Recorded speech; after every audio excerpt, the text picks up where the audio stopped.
Hey there, guys and girls, and welcome to the latest episode of the Finnovator with me, Stuart Bell, business coach, founder of Adair Coaching Consulting, and sometimes supporter of Tottenham Hotspur. That's not true. I'm always a supporter of Tottenham Hotspur. It just hurts sometimes. But thankfully, Ange Postecoglou. Anyway, enough about that. For those of you who don't like football, I wanted to sort of take the Finnovator again forward in this new direction that we've been taking it recently, which is by sharing some of the content that up till now has formed exclusively part of the curriculum of the coaching programs that I've developed and invested my time in creating over the last 8 years, which is Practice Evolution and Practice Foundations, and now Practice Excellence. This particular module, delivered to you in audio format, is focused on what is a really hot topic right now, which is finding more efficiency in processes. And it's been one of those things that has always formed part of my coaching, whether I'm working with people on pricing, whether I'm working with practices on new client engagement, whether it's about review. I've always looking at things that we can remove and have, take out of the process completely and have no impact on the deliverable. In other words, same value, less time, less input, or alternatively rearrange in certain ways so that we can just do things better. And interesting, when I sat down to develop this module, I think it was about 4 years ago when I developed it, and it's been revised a few times since then. I started from a different place. Rather than just diving into, a list of all these places that I had found efficiencies, although it's part of it, I asked the question, what are the frameworks and tools and methodologies that I typically apply? And what's the genesis of them? In other words, where do they come from? And what this led me down was probably one of the most interesting insights into the huge body of work that exists around optimization of processes. And this alone, I think, when I've introduced it to businesses, has kind of given them a bit of a blueprint as to when you're approaching improving, what to do and what not to do. Little things like not trying to fix everything at once, or not trying to create complex processes. We touch on Gall's law, really important. I have a history of being a bit of a tinkerer and playing with things, and it's one of the worst things you can do, particularly when you're trying to improve processes for a whole bunch of reasons you'll hear in the training. But what you're going to get out of this is a set of tools that you have got in your back pocket. So when you and your team come to really ask, how can we reduce the time taken to do things by 10, 20, 30%? How can we remove the number of hands this has to go through? How can we get the client to do more of the work instead of us having to, chase them up and wrestle with institutions and third-party authorities? You have these tools and these frameworks in your back pocket that are going to enable you to hone in on what you should be doing, and in particular, what you might want to park or approach in a more systematic way. So I hope you enjoy Frictionless. Do you like it? Frictionless? Yeah, dash. And again, just a quick reminder, if you do like this content, one of the best things you can do for me personally is just jump into the feedback section of your podcast provider. Just give us a bit of a star rating, hopefully a good one, and put down a few comments about what the podcast is about, why you like it, and why someone like you with similar interests might want to pay attention to it. It's the best way for us to sort of get it out there and let people like you know that this is for them. Anyway, that's enough from me. I hope you enjoy Frictionless. Let's talk about this module, Frictionless, because this is a module that I think I first built maybe about 2 years ago, maybe a little bit later. And I think it's a really important one, particularly right now when there's so many businesses out there just looking for ways to get more efficiency in what they do. And they're looking at technology, they're looking at how they can move things around and cut things and optimize things. And the background of this is, my feeling is, when you know what tools you have to play with when it comes to optimizing your processes, it's much, much easier. If you've ever done a little bit of DIY, if you don't have the right tools for the job, yeah, you can try and use a knife as a screwdriver, and you can try to use, a knife but you're not going to get it done, and it's going to be a lot harder, and you end up causing more mess than you began with. So let me start by sort of talking about where this fits in the great scheme of things. Journey to leverage, which by now most of you will be aware of. For me, this process optimization is looking at the way you've done things and identifying ways to do things faster or smarter or more easily.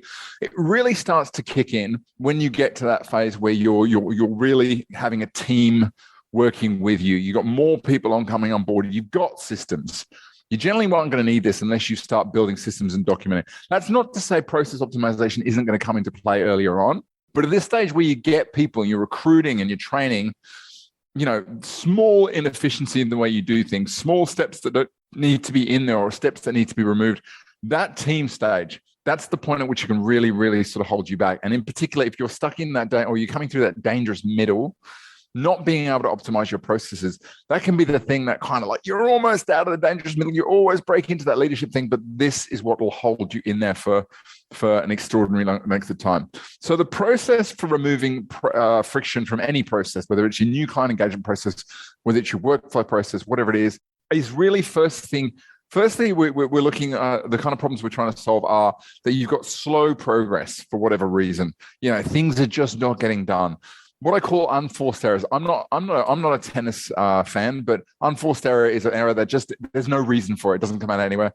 So people are missing their marks in the acting sense of the world. They're just not doing the things, or things are dropping through the gaps. And the worst case scenario is you have to check everything. So we want faster turnaround. We want to remove some of those errors. We want less rework. We want to minimize some of the double handling, and we want to make sure there's nothing being dropped. Step one in this process is always to map out the process. I'm going to show you how to do that so you can see it on one page. Working off your memory of a process, you're always going to come back, and you're going to have to revise things. The number of times I've been sat doing process work with many of you, and we kind of map out process step 1 and step 2, step 3, and then we go, oh no, there's a step in before step 1, and there's a step in before step 2. Get it out there, because once you've got a visual of what it looks like, it's much easier to work with it. The second stage in removing process friction is this piece we're going to go through, the frictionless analysis, where you apply certain models to get clear on what you want. And then the final stage is once you've got that process, is executing it and putting it into your workflow system so your staff can follow it. And usually that means technology, but it also means communication as well and working together. So here's the big idea behind that. The one thing that I kind of want to share with you, and the rationale for creating this module at the time was because, like now, a lot more businesses were looking at what they were doing, asking, when you're at capacity and you've got so much on, you naturally go, well, I can't get it all done, so therefore I'm going to try and remove certain aspects of my process. But it came to me once when I was, I think this was, if it wasn't maybe between the first and the second lockdown, it was a spring day, and I was at our office in Alexandria, and I thought, I'm going to go for a bit of a wander. Maybe grab some lunch. And I was sort of wandering around Alexandria, which is a beautiful spring day. And there's a little pub not far from where the office used to be. It's called the Parkview Hotel. It's a pretty standard pub. It's nothing special. It's kind of good place for a drink, good place for a bit of food. It's And I wandered up, and this was about the time when the check-ins had literally just been implemented. So people were still getting their head around how to make it work. And I wandered up to the hotel, and the first thing I did is I was looking for the menu, because you want to know what's on the menu before you kind of jump in there, right? And I noticed that the menu was on the wall. And the problem is the menu was positioned right above someone's table. So literally, in order to see the menu, I kind of had to lurk and loom over this lovely couple who were just having a nice quiet lunch. And I thought, I don't want to be the loomer or the lurker. So I went to go inside just to have a look at the menu that was sort of on a high table just inside. And the lady who was obviously responsible for making sure everyone checked in, she turned around and said, I'm sorry, love, you have to go and check in. And I was just like, I just want to check out the menu before I make it. She was like, no, you're going to need to check in. And I looked at the check-in, and I realized at the time I was having problems with Service New South Wales. The app kept crashing. It took, literally every other time it would crash. And I just looked at the lack of a menu. And I went, too hard.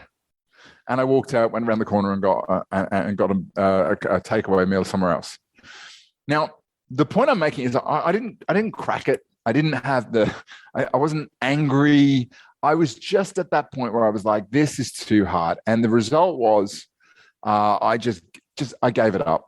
Now, this is an example of one kind of friction. I think we've all had it. We go and try and buy something online, and maybe we forget our credit card number, or LastPass doesn't work. It doesn't, and you kind of go, I'll come back to it later, and you abandon it. And similarly, if you've ever gone into, I recently put an application to borrow some money to invest in a new business. And the process of going through and filling out the forms and getting the data, it's a lot of friction. And when there is friction in a process, when there are things that stop you from making forward motion, Either it gets put off, it takes longer, or alternatively, in worst case scenarios, it drops off. And that's where I sort of realized I wanted to do a session and I wanted to do some research into exactly what are the tools, what are the frameworks that are available to us if we decide we want to remove some of that friction from the process. So before I go any further, you've all got the ability to chat away and sort of give me a bit of feedback. So Chris, Julia, I'd love to know where, like, you're obviously here today because for more than just hearing my dulcet tones, which are not dulcet at all, but where do you see there is potential friction in your business or in your processes that you would like to ideally remove, identify, get clear about what it is and remove? Julia, welcome, man. Are you there? Chris, your mic's off. We'll start with you, mate. Where are you thinking there's actually? We'll get you put your camera on as well, if you would. Yeah, where do you setting it up, man? Yep, got it. Yep. No worries. Where do you see friction in your process? Probably just in the like onboarding and review process. Okay. Like I think that's something we're going to be working on with yourself the first 90 days in the review. That's some other stuff in our domino thing. But I think there needs to be a lot more like automation in terms of the digital touch points of the client, so they're updated. So doing all those good things that companies do when you deal with them online, that you make, they touch base with you so much and you feel like you know what's happening. I think we need to kind of build that. That's probably a bit of friction. Okay, so we're going to dive a little bit into this because there's lessons I've learned through doing this, and there's at least two sort of rules of doing this well that are applicable to that new client process, which are around complexity and also about sort of breaking things down. So yeah, the new client process is a big area, particularly given there's so much legislative stuff floating around in there, right? Yeah.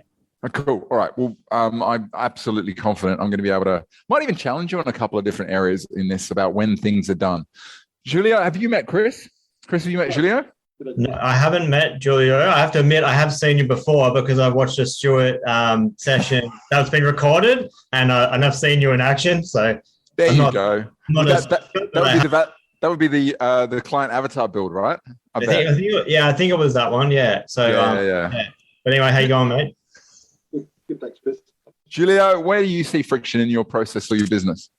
Well, I was thinking along the same lines, but I was thinking specifically about a insurance client having to collect all the detail, all the information from them about what they currently have, what they're looking at, and like even just doing it online, even that's kind of a friction because I'm accustomed to actually doing it face to face, particularly that first meeting where you're building all the rapport and you're getting that connection.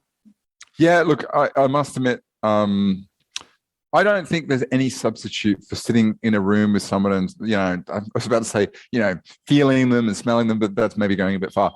But I definitely agree the one-to-one, but I think, I also think there's definite ways of connecting with people and making the experience, if not as good, then definitely as personal. But the insurance one's an interesting one. And maybe when we dive into, there's a particular analysis I'm going to walk you through called root cause. I think this is going to be useful because sometimes we assume that the actual cause is, the only cause, and you're going to see through the technique, we can dive deeper and maybe identify that there's some more going under the bonnet. Does that make sense? Yep. Hope you're well as well. It's been a while since we caught up, so it's good to have you here.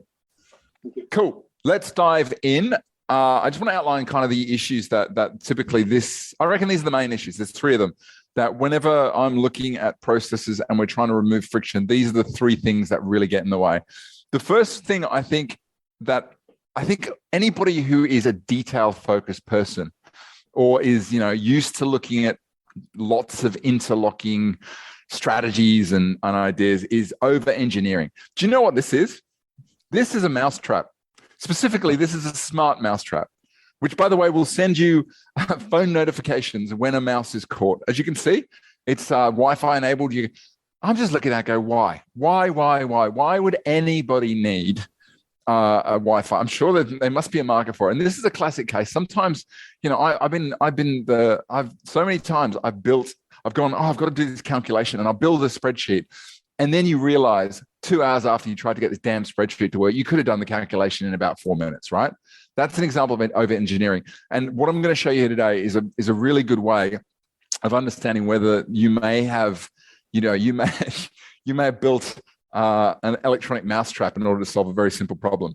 The other one that often comes about is when there are so many moving parts. Have either of you ever built threads in Xplan or any other tool? If you have, yeah. The danger when you're building threads is you know what I mean? You get focused on all the variances. You know, at this point, there's 3 different options, and then you go 2 steps in this. Suddenly, you've got a thread that has got 20 different paths, and at that point, you're kind of for a whole bunch of reasons you'll see later on, your ability to monitor it and keep track of it is suddenly massively impacted. But I think the other thing that this is really going to solve is just wasted stuff, wasted time, wasted effort. I love this quote from Peter Drucker. There's nothing so useless as doing efficiently what should not be done at all. And I often say to people when we're working on pricing, and you know, we do pricing and the number comes out and people go, wow, that's a lot more than I'm charging right now. And the first thing they do is they go, well, maybe I could trim a little bit off here and a little bit off there. And, you know, in other words, and I say to people, the maximum you are ever going to get through tweaking your process is 30% more efficient. In truth, 20 is good, 10 is probably the average. Where the big numbers come is when you decide, I'm not going to do that anymore. I'm going to eliminate that. Does that make sense? Yeah. If we do this right, we're going to simplify. The bottom line, I lived in Japan for 2.5 years, and one of the aspects of Japanese design ethic and the attitude towards a lot of things from art to language. Well, language is probably not a good one because Japanese tends to be quite complex. But the idea that perfection is when you can no longer take anything away. You know, sometimes it's easy to think, oh, I'll make it a little bit better by adding something and I'll add this. In actual fact, the idea is that no, adding things doesn't usually make things better. It usually makes things worse. And simplicity is the ultimate of perfection. I think if we can make it clear, the simpler the process, the easier it is to follow. One of the things that I think smart people commonly, the mistake that trips them up is they design systems which are by definition too complex for other people who weren't involved in designing them to make. That doesn't mean other people aren't as smart as you. It's just they didn't go through the process of being involved in the evolution. I'm a big fan of history, and if you analyze a bit of the causes of World War I in Europe, one of the biggest reasons World War I was caused is because a guy called Bismarck, who I believe was the German foreign minister, had forged all of these treaties with countries around Europe. So if that person went into war, that country had to come in, and they were supported. And then what happened is when it all went down in Sarajevo, the only person who understood the interplay between these was Bismarck, because it was so complex. And as a result, Europe was plunged into an inevitable and unavoidable war. But the other thing I want to do is I want to make sure everything we do is streamlined. I love this photo, 1950 steam engine. I just typed in streamlined and that came up. It's beautiful. Anyway, moving on. Cool. So let's dive in. I want to teach you 5 key rules. Now, there is a workbook that I provided to you, and that kind of goes into a bit more of the detail. So it's kind of a guide to this, but let's jump in. Let's chat about them. Let's talk about and I think of these as being the tools that are at your disposal, as well as the kind of rules that you want to sort of make sure you keep. The first one I want to share today is what's called Gall's Law. Now, I'm guessing probably neither of you have heard of John Gall. No. I hadn't until I started exploring this whole area of John Gall was in fact a pediatrician. And like obviously most pediatricians, he wrote books on systems, right? Because that's what pediatricians do. Those two things go together like fish and custard.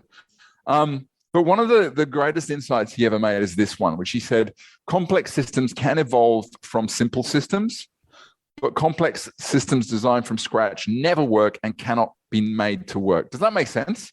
Yeah. In other words, if you've got friction in a system, your new client process, your content production process, your review process, your report production, and when you look at the system you built, it started out as a complex system. The problem is usually the complexity. Classic example of this. And I've done work with people using these frameworks from everything from new client process, workflow. I've applied marketing systems with practices. I've done review systems. I've literally gone in and diagnosed all sorts of problems. I've done it for a music school as well, which was a lot of fun. But generally, when you've got a smart person that sits down and builds this system and it comes out there, it starts off as complex. That's the problem. Why is it so hard to build a working complex system from scratch? Well, generally, according to Gall, The problem is that complex systems, they've got multiple variables, that whole thread thing that goes on. And what happens is generally these interdependencies have to happen at similar times for it to work.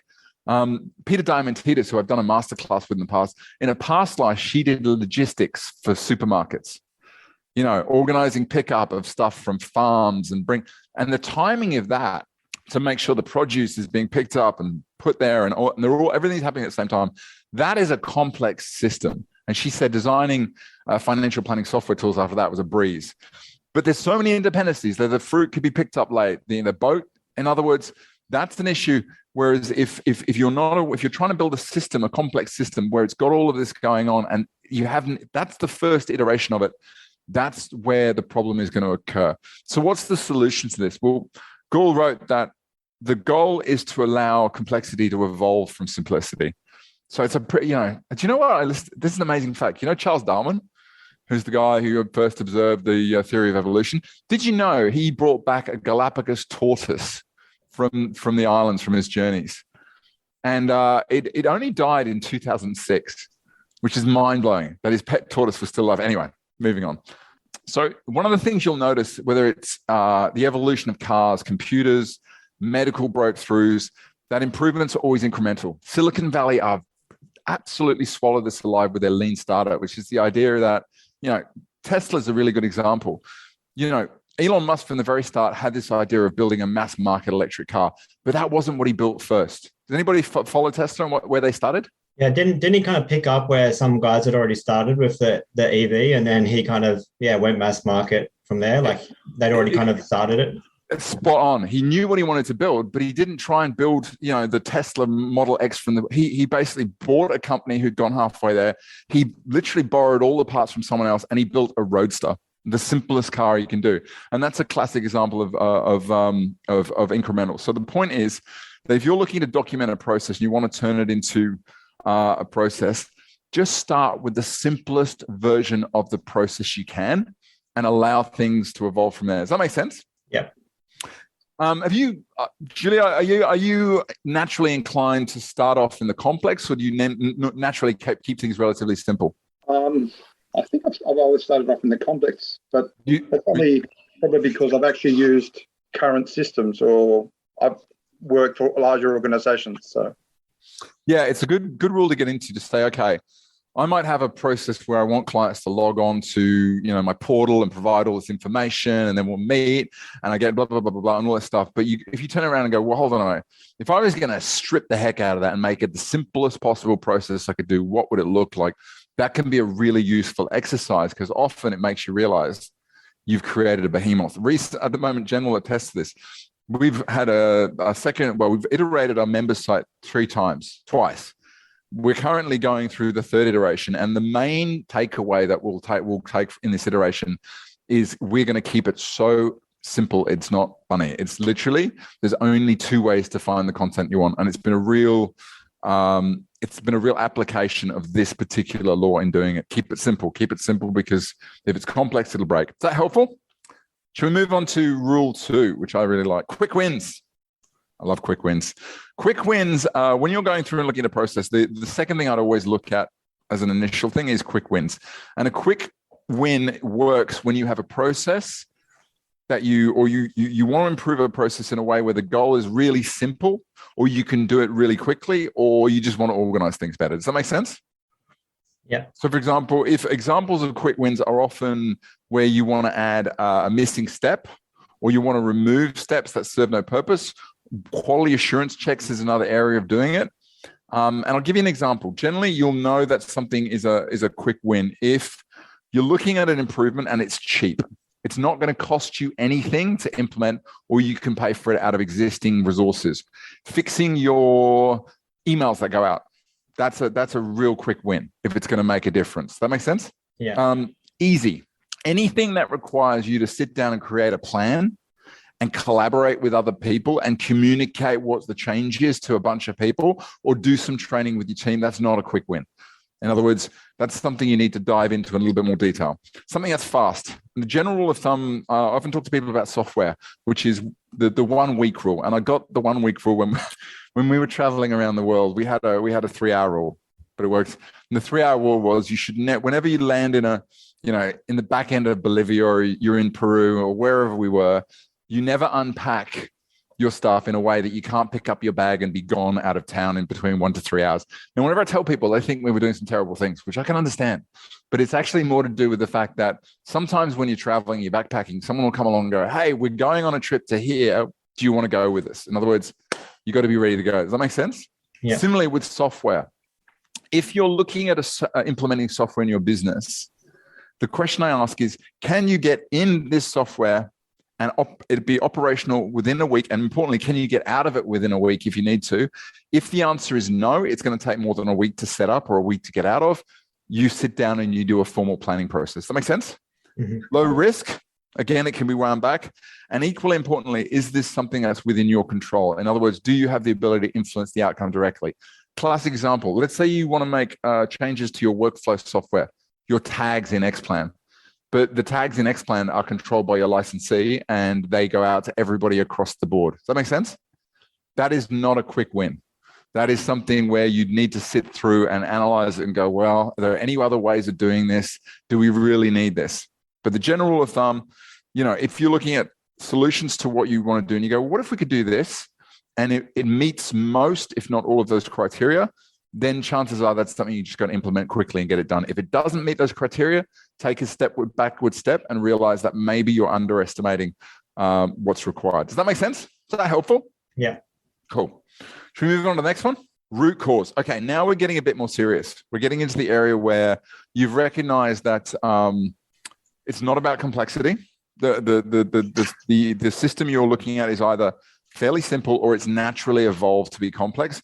You're analyzing the changes, the improvements you want to make, and there's no real quick wins and there's nothing you can do, in which case the next stage in this process is you've got to be prepared to sort of dive in deep. And there's a whole section of this in the workbook where I talk about how to approach this. But I think the best way of doing this is a technique that's called the 5 whys. And the goal is kind of to ask a series of questions, which is why, to understand the reasoning behind each level of understanding of what's actually happening underneath that process. And the idea is to kind of move really quickly from one process, trying to avoid brainstorming, trying to avoid blaming things that don't actually occur. Oh, it's because, it's because so-and-so does this, or because I'm not good at this, or unverified conclusions. And what we're trying to get down to is the actual deep-seated potential cause of it.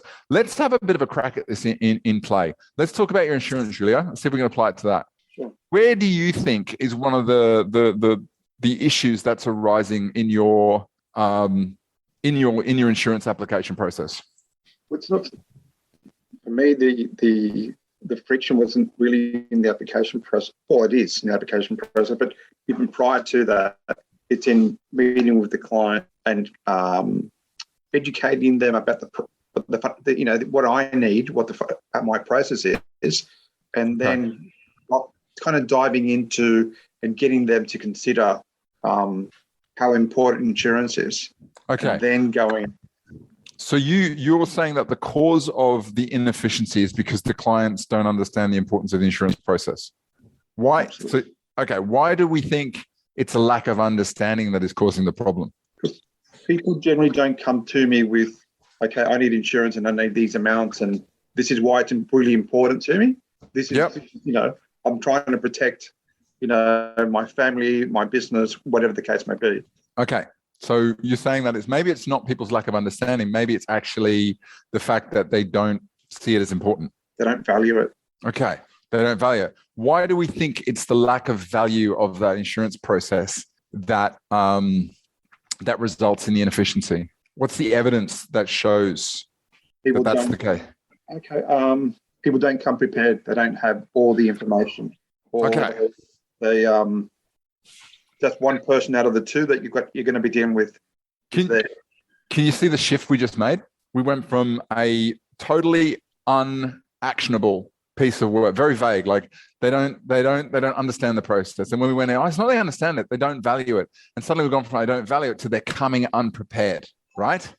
So in actual fact, now we've got an actionable thing. We can go, well, what improvement could we make to the process that resulted in them coming unprepared for it? Does that make sense? So you can jump in and go, okay, well, if the problem is a lack of preparation, what could potentially be the cause of that lack of preparation? You could say, maybe they don't understand where to get the information. Maybe they don't have access to the information. Maybe they don't understand that this is part of the discussion you're going to have. Maybe they don't understand. Maybe they're not coming into it expecting to have the insurance conversation. And those are 4 different hypotheses, which you can jump in and go, what can I do in my process in order to address all these? Does that make sense? Yes, it does. So, I mean, yeah, that could be a conversation. That could be, we could test a few different things and put it out there and see what actually happens. But we've gone from this being an education thing to this being the goal is to get them to come prepared. Now that's a really high level, but does that make sense about how diving into that root cause thing and asking them, well, why do we think that's a problem, can sometimes result in opportunities to go, well, I think this might be the case, but I can jump in and test it. Does that help? It does. Cool. There's a bit in there, but the process also talks about avoiding certain solutions in disguise, lack of budget, lack of time, lack of staff. Those are not solutions. You've got to dive deeper, but it's a great technique. By the way, you can use this for clients. So what do you think is the main thing that's stopping you getting ahead? Oh, we just don't know what we're doing. Okay. But why do you think it's the lack of knowledge that is stopping you from taking action? Is it really lack of knowledge? No, probably it's lack of knowing what to do next. Okay. Well, is that really the thing that's stopping you? No, it's lack of urgency that's stopping us from doing it. Okay. All right. So if we could get clear on why we're doing this and why it's important to do it now, would you take action on the financial plan? Yes, I would. Does that make sense? Cool. Does. Right. Should we move on? Okay. Hopefully this is hitting the mark with you guys. I love this stuff. Okay. This is a big one next. It's rule number 4. I call it the let it run rule. And I don't know whether you have, do you guys tinker as much as I do? I can be Jen, you know what I'm like. I'm a bad tinkerer, right? I can jump in, something will be fixed, and I'll go, but I'll have a tinker, I'll have a play with it. And then a week later, Jen goes, Stu, did you make changes to the, oh yeah, I did. I forgot to tell you. And I'm just tinkering with it. And then as soon as I've tinkered with it for a bit, I'll tinker with it again. You know what I'm saying? The problem with this approach to tinkering is, well, there's 2 problems. The first thing is whenever you're trying, what we're trying to do is when we play with systems, we're trying to optimize, aren't we? We're trying to improve it in some small way. The problem is when you're trying to optimize something, and I'll move on here, there are only 3 core strategies that you can, and this is really diving into some of the process improvement. There's only 3 ways strategies you can apply to a process to optimize. The first is called maximizing, which is where you sit down and go, my goal is to increase the output from this process. In other words, I want to produce more plans. I want to onboard more clients in the same space of time. I want to produce more complex advice and do it in less time. You're trying to do more. The second one is minimizing, where you go, I want to decrease what it takes to produce the outcome. So the outcome's the same. I just want to decrease the input. Reducing plan production time is an example. Having less people involved, lower my costs. And the third one is called refactoring. And refactoring is, they do it a lot in software code, where a coder will look at the lines of code and they'll go, there's 100 lines here. I want to reduce it to 50.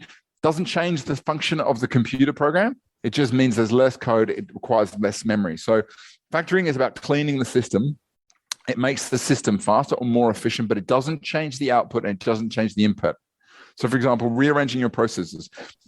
Your goal might be to make it easier to track what's going on. You might want to refactor your processes. So instead of someone having to tick off 5 tasks, they just have to tick off 1. Or alternatively, you want to make a really good example is ensuring that you have all of the client information before you sit down and start entering it into the system. Does that make sense? You still take the same time to enter the data into the system. There's still the data's in the system, but you're doing it all at once, which means you've got consistency in the way you do it. Does that make sense? The key point on this is whenever you're trying to optimize a process, you can only apply one strategy at a time. You got to go, I'm going to try and improve this process, but I'm just going to focus on maximizing what I'm getting out. I'm just going to focus on minimizing. And the reason being is when you implement 2 or 3 different changes, you have literally no way of measuring the output. You can't tell whether it's making it better or worse. The classic thing about marketing, remember that saying? 50% of my marketing works and 50% is a waste of money. I just can't work out which 50% is which. So, for example, I'll give an example there. You can't use software to produce plans more easily and then also go and do more complex plans because you won't be able to measure the benefit. You can't aim to reduce turnaround times and pump more clients through your process at the same time because you won't be able to work out which was the bigger benefit.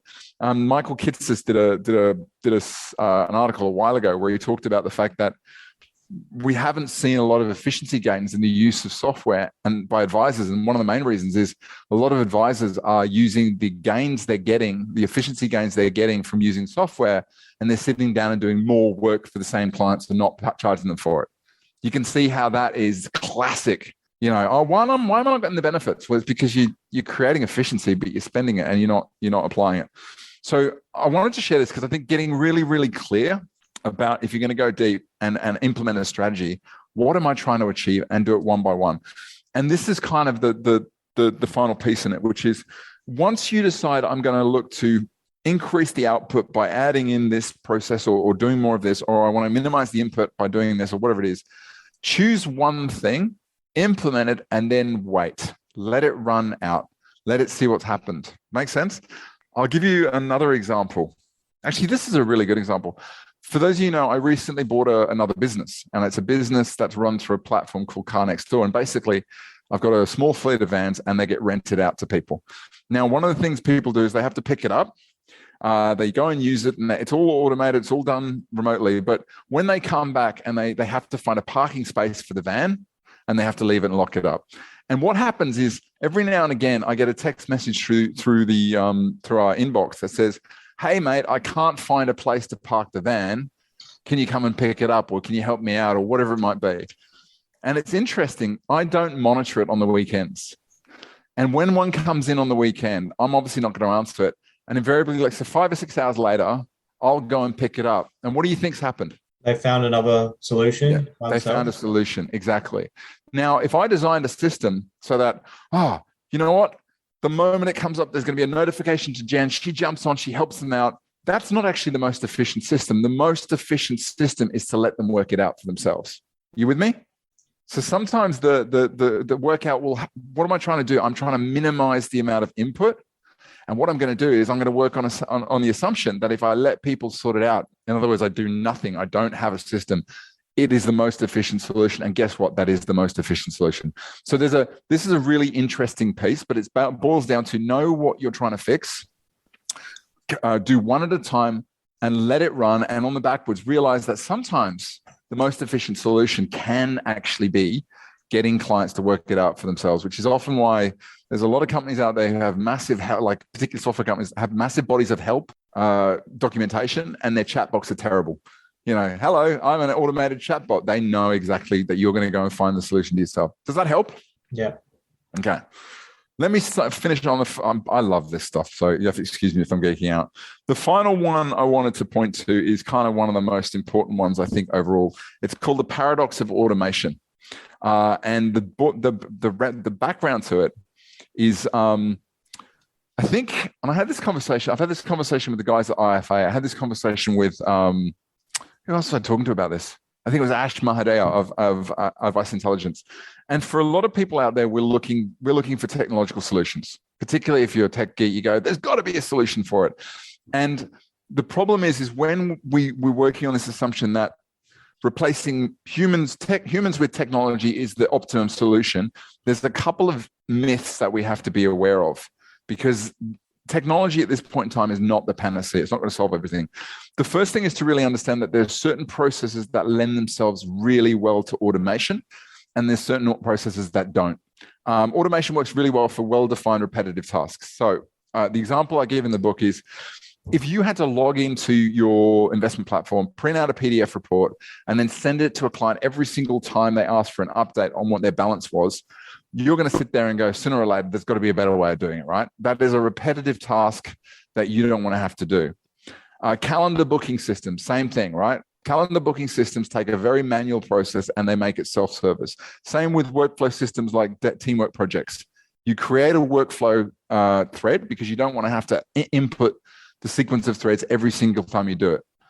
But the problem is when you're trying to automate a task that has multiple variables, is done differently in even the smallest ways every time it's done, and it involves a degree of subjective analysis, particularly if it's your subjective analysis, then that, frankly, that's more in the realm of artificial intelligence and maybe even science fiction.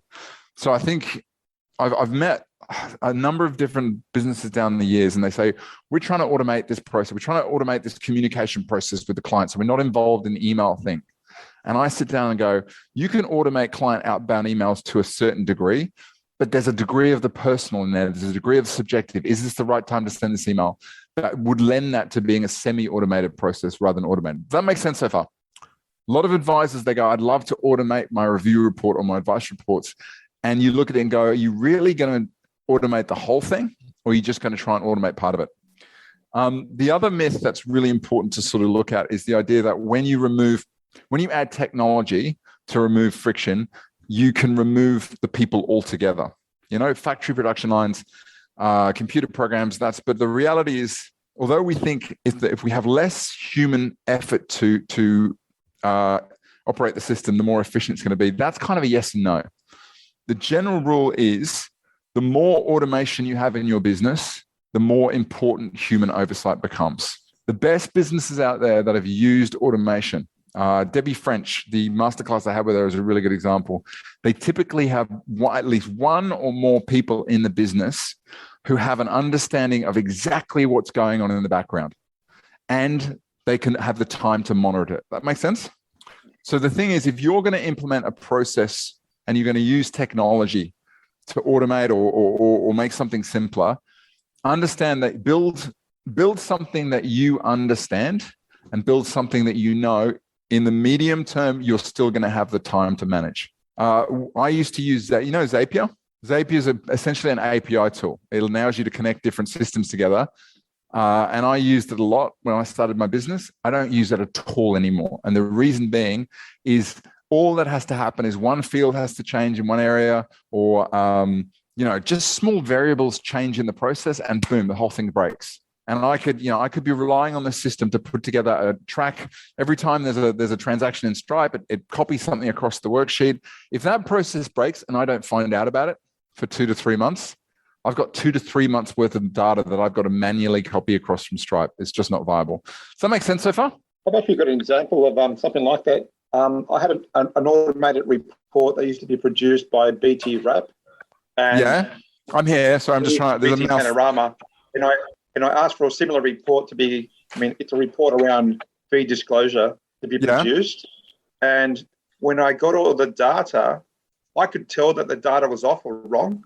And I could tell because I had I think it was like a half a dozen clients whose fees seemed to be like double to triple what they should be. Yep. So I literally went back and said, guys, I've kind of read the data. I think most of it is right, but there's half a dozen clients here that this data can't be correct. Something's going on. And they went back and they couldn't find it. And I ended up identifying that they were the same clients that that they had made a mistake on and had not charged any fees to, and they had gone back and then charged the fees at a different point in time. That's such a good example. There's actually that's a perfect example. There's another example of there's a case in a Toyota, and I think it goes back a few years. It's in the workbook where, let me just see if I can bring it up. Actually, where's the Toyota? There you go. Take 2009. Toyota identified a major issue with the accelerator pedal in several problem, and they were top sellers. So the error had been multiplied across every Toyota vehicle made because they're just doing off the production line. The recall cost them $5 billion. So for all the efficiency they got by producing this stuff, the fact that they had no human oversight to just sit there and go, hold on, guys, stop the machine, this is not right.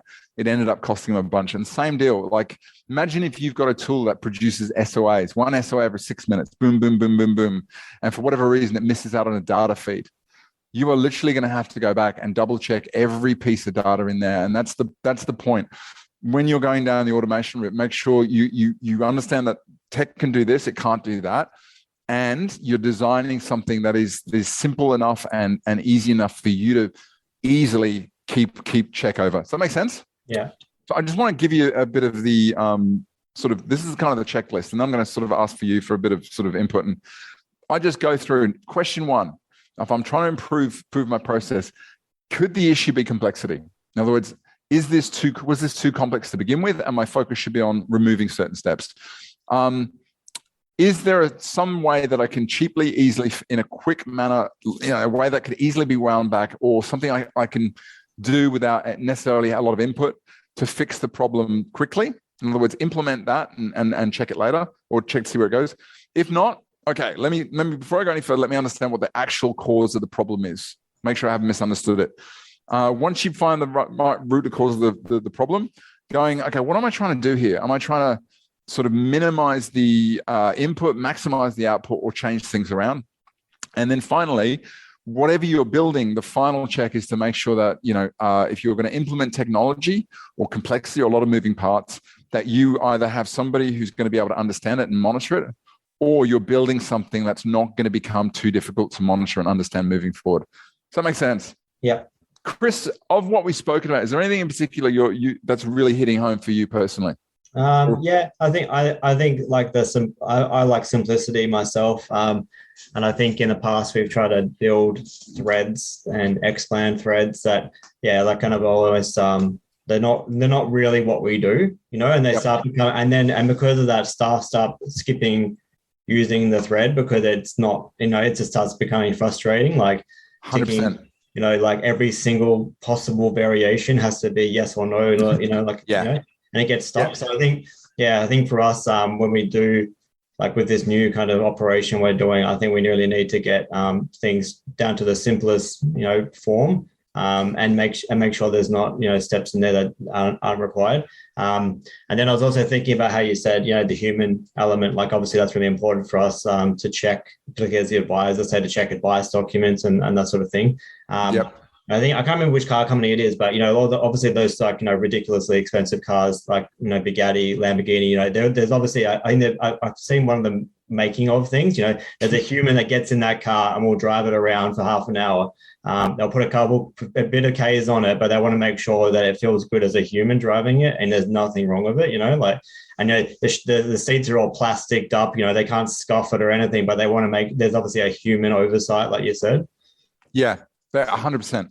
I don't think, and obviously, if you're like, if you're punching out, maybe the Chinese MG factory, not to bag them or anything, but obviously, I don't think there's a human driving that necessarily all the time. Like that's a different kind of, proposition. But I think it's really important for us to have that human oversight, like you said. Yeah, it is. And there's a tool I might dig out where, and the topic, I'll see if I can quickly sketch it. I don't think I've got it handy here, but whoops, I'll sketch it really quickly because. There's a tool, Jen, can you, actually, no, I'll just talk you through it. There's a tool that I've got which analyzes and goes through the actual new client process. And what I've done is I've mapped out the entire process from first contact, the inquiry comes through, all the way through to advice is implemented. And when you look at it, you go, that is I think, a 28 or 40 step process. And the problem with that is there's too many variances. The more steps that go along, the more opportunity is for things to sort of go left and go right and all the rest of it. The solution to it, let me just jump in here, is there's a workbook, no.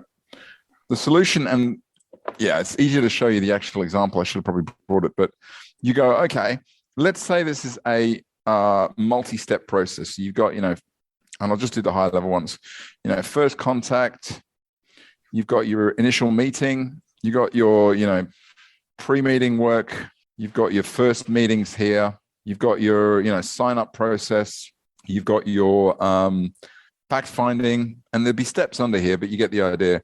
You've got your strategy planning, you've got your strategy meeting if you do it, then you're into plan production or power planning, plan presentation, implementation. Yep. And I look at that and go, if you design that as an all-in-all thread, that is complex. So the point I always go is I'm going to split this anytime there is a point in the process where things could either stop or proceed. So if I look at that pre-meeting, once you're going to have a conversation with the client, and at that point, there's a decision point that goes either we're not going to have the meeting, we are going to have the meeting. That's one process, 3 steps. I call it the first contact. First meeting, you have the meeting, you follow it up. Then the client makes the decision as to whether they're going to proceed. There's another point. Sign up, fact finding. There's a kind of point here is whether you're not going to proceed to doing the strategy until you've got all the data, right? Yeah. So that's the data gathering. Strategy planning, strategy meeting. That's kind of a point, because if the client doesn't agree with the strategy, you're going to stop there. So that's your strategy point process. Your plan production. Obviously, you're not going to book the plan meeting until you've got the plan. You've got the plan presentation. So what you do is you break it down into, you go from one big thread to 1, 2, 3, 4, 5, 6, 7 individual smaller processes.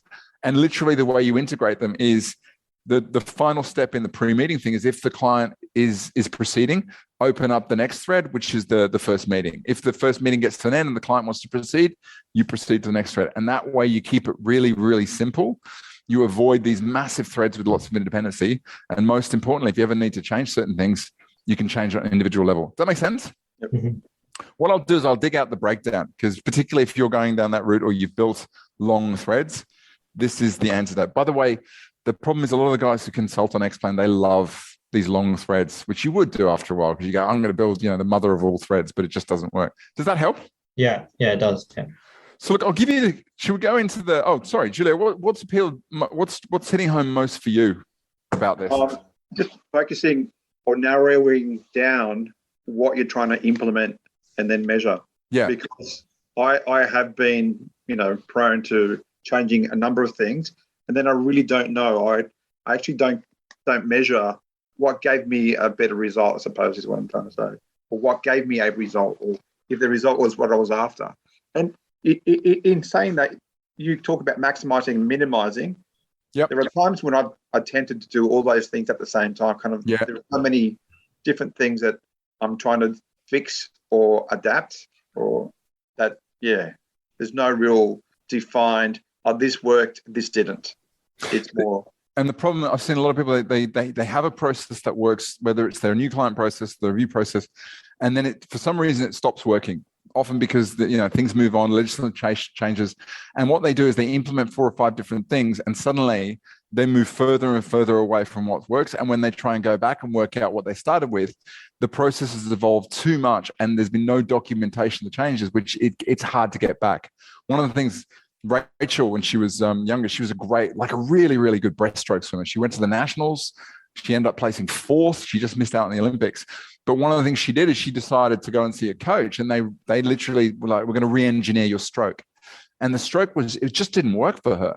And the problem is they were making so many changes to the way that was swimming. When she went to try and go back, she could never get back to that original stroke, which is one of the things they tell you in whether it's you're improving your sales skills, or I used to do it when I was playing football, which is work out, just focus on doing one thing better next time around. Focus on keeping your position better, or whatever your thing might be. If you focus on just one thing you want to fix every single time, you'll be able to build up. If you try and do too many, it gets confusing. I love that. I mean, I could apply this to our improvements to the members site, and I know it's not cheap, easy, and fast, and I know we found the root cause of the problem. But I'm glad, I found this really useful. Should we talk about how to implement this? Yeah. For me, one more thing. Yeah. I used Xplan many years ago. Yep. And we had that problem that we couldn't change things and trying to amend things, and we had multiple representatives. And in the end, we kind of put up our hands and went too hard, and we got rid of Xplan. And we thought, in order to get the best out of this, we're going to hire somebody full just to do this. And nobody, as in there was 4 of us at the time, nobody wanted to put their hand up. As in everyone went, no, man, not what I signed off for. I don't want to be an IT guy. I don't want to be, mapping and planning this stuff out for the rest of my life, sort of thing. In a root cause of the problem, you go, the problem is Xplan. You go, really? Why is the problem Xplan? You go, well, actually, the problem is no one knows how to use Xplan. Is that the real cause? No, the real root cause of the problem is nobody has the time or desire to become Xplan experts. And so therefore the need is for you to adopt a tool that is easier for you to manage in-house. That's kind of an example. And that's obviously the decision you made. Now, whether or not you found the right tool, I don't know, but that's a classic case of, is the problem Xplan? No, the Xplan works really, really well for people who've got the time and the skills and want to work on it. If you don't want to be the person becoming the Xplan expert, then it's not for you. Yeah, I think that's really true. Like we use Xplan. We did go on a tangent a while back and went to one software that ended up not going anywhere and ended up getting becoming like a intra-fund thing for industry funds and shut down. Then we went to Midwinter and then we went back to Xplan. That was someone else in our business at the time who was really geeked out on tech, but there was no like overarching why are we changing kind of thing. Yeah. With Xplan, I know it's not perfect. And I think like with me, it's more like, what can I use maybe sometimes outside of Xplan? Yeah, for that same reason, I don't want to spend the time becoming an expert. And there are things, obviously, different providers provide sort of like some basic modeling. Sometimes that's much easier to use quicker than to jump into Xplan and to key in 5,000 data points, so yeah, not perfect stiff software at all, but maybe the problem is probably me not wanting to spend 10 hours on a help video and learning how to do something. So this is a classic case of what's the root cause? The root cause, I don't have the time or the interest to learn how to use the system. So what are you seeking to do? I'm looking to minimize the input. So you should be looking for a system, not that produces better output or produces more of it, but requires less maintenance to achieve exactly as close to the same outcome. So that's a really clear example about how a lot of the problems that many practices have with their choosing their CRM is they expect something that is going to be really well organized, is going to produce far more output, and is going to require less input. And the truth is that I'd love it to come along, but that's not where we're at this point in time, right? Yeah. I think that's what the Xplan can produce very good output, but it requires a lot of input. Exactly. A lot of data points and so, and that means, and as the advisor, then you've got less confidence maybe sometimes with what's coming out because you're like, it doesn't seem right. You're like, what are all the 3,000 things we've just entered that could have changed that outcome? Whereas even some of the most basic, retirement, say modeling calculators out there online, they've only got like maybe 12 pieces of information to put in. So all you have to do is go back and isolate one of those, and you realize why you're not getting the outcome you thought you were going to get. And again, to bring this to its conclusion, if you have a system that is producing a lot of output, and you don't have the time or the ability to dive in and understand and oversee the system, then eventually it's going to produce content that you don't trust. You don't trust the content. You're not going to put it in front of your client. Yeah, that's right. Yeah. Gents, hopefully it's been useful. I love doing this session because I think while it's not necessarily one of those ones where we bang we go through and produce a value proposition.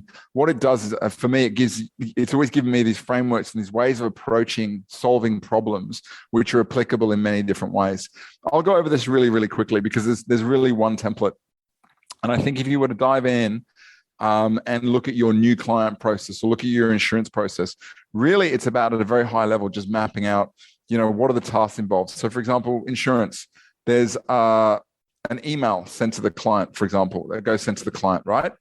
And in theory, the client reads the email, gathers the info, and then there's a meeting, and then there's the team send out a follow-up email, and then the clients return the data, and then the data gets input into the system.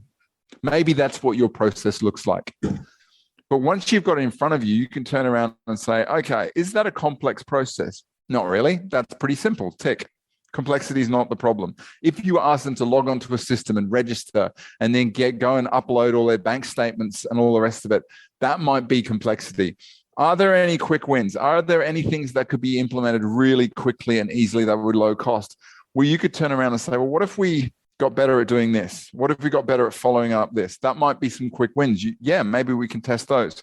You could dive in and go, maybe there's a root cause. And the root cause could actually, I think we said the root cause was probably that people weren't getting the data back to you. So you could say the root cause is here. It's between here and here.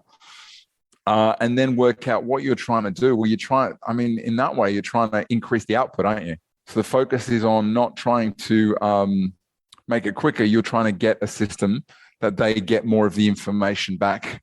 And that's your sole focus improvement. Does that make sense? I've gone through this really quickly because I know we're running out of time.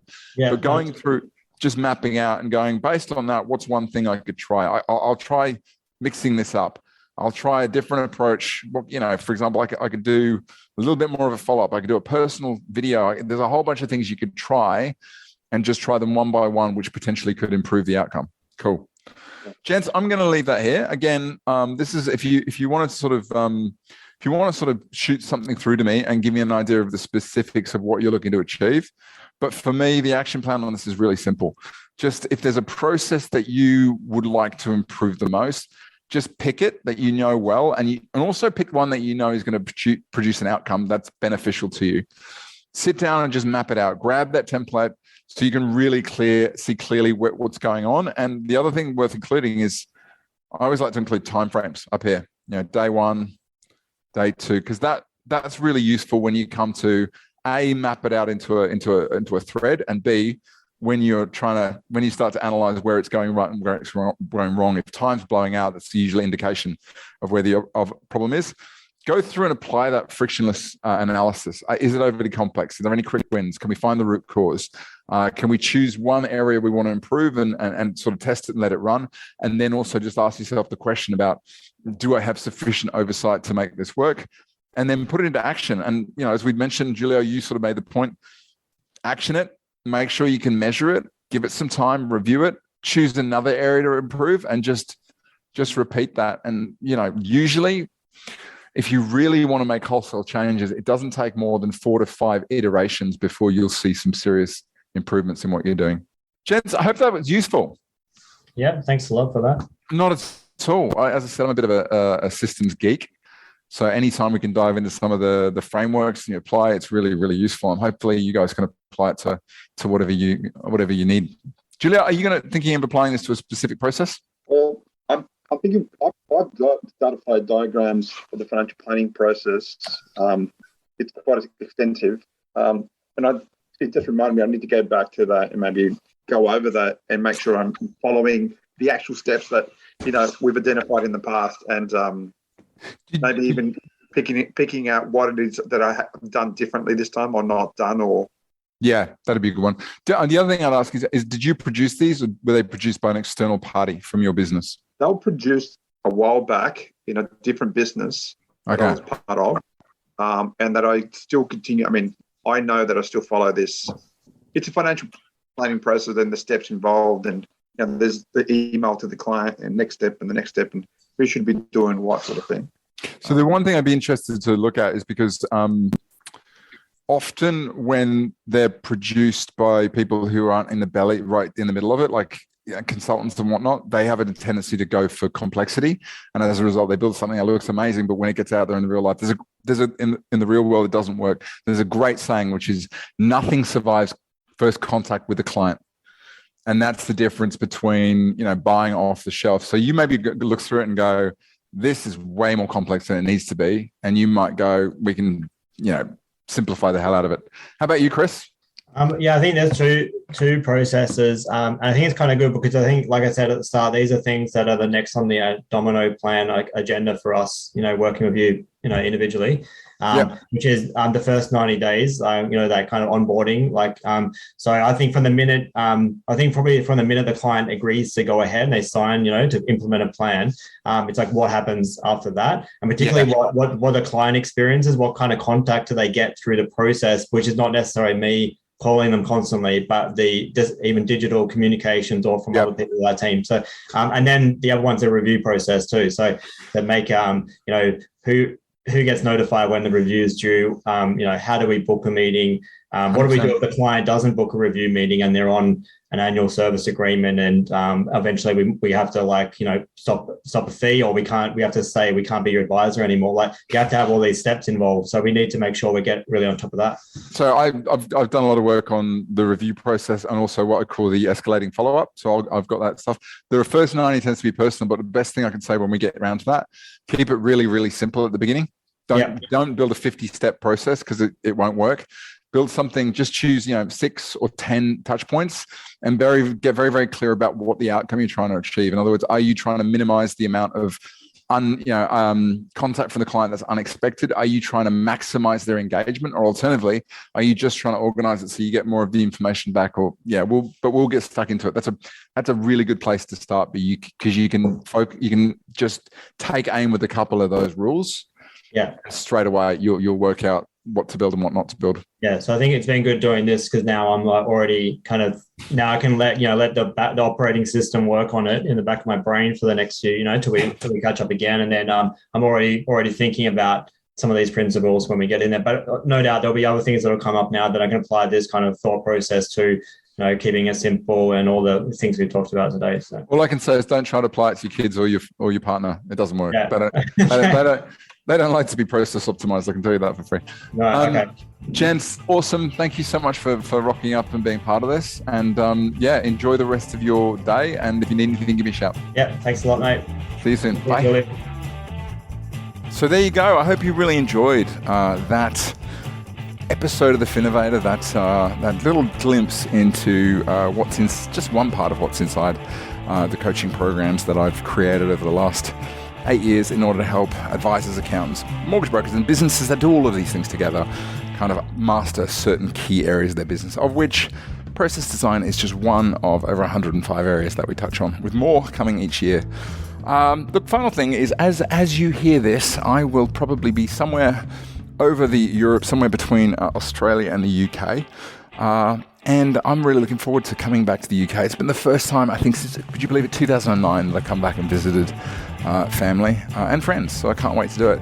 And I just want to let you know that if you're in the UK as an advisor, and I plan to come back, and you would like to talk about me coming and running a workshop or even being part of a working group over there, drop me an email at help@idare.com.au. For those of you also in Los Angeles, I'm going to be in LA for twice in the next 6 months. And similarly, if you are an advisor out there, you'd like to catch up and chat a little bit about what we're doing in Australia and how it applies through to the US, I'd love to get that opportunity too. And of course, if you've liked any of what we've been talking about here and you just want to go and check out a little bit more, head over to our website at audere, audere.com.au, and you can find out everything you need to know about our programs. And there's even a free best practice management portal which you can sign up for and get access to a whole bunch of things from within our program that we've also shared, this time in visual form with tools.